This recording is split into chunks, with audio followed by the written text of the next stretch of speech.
Ондай болса, құрметті достар, қазір сіздердің шапалақтарыңыз керек. Ол жігіт сахнаға шыққан кезде шапалақ ұрып сықыруға да болады.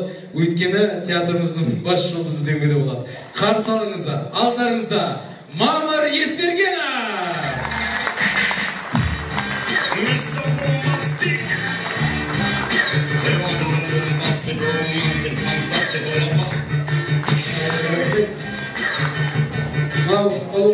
Жылы болды, жылан жылы, нәйім жыр ән жылы болсын. Жылан жылы, ұлы жылы демекші, үш жалқау өздерін жаға, өздерін аңға теңеп, қалай демалсақ екен деген әңгімеге құрастырып, біреу айтты, мен ештеңе істегенмін, ұлу сияқты жаңа мүйіздің ішінде оралып жата бересем мүшіркін деп. Сөйт, екінші жалқау айтты, мен аю сияқты ініме кіріп кетіп, 6 ай жата берсем мүшіркін. Жатудармында, сіз үшіншісі осы жылан жылын айтты, мен жылан болсам ғой деп.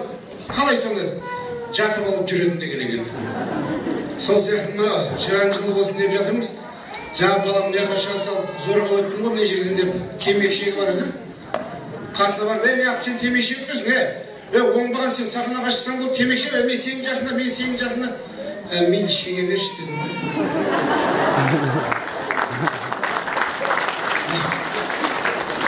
Қоянды басшылық сайлап қойып аңдардың арасында.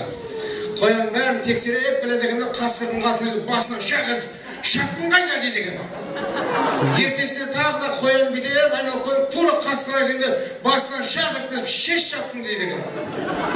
Қасқыр барып айтқан ғой, арыстан аға, мына қоянды бекер басшы қылдыңыз ғой, немен шақ кисең киінбейді, шешем дейді. Кете бір өзім сөйлесем.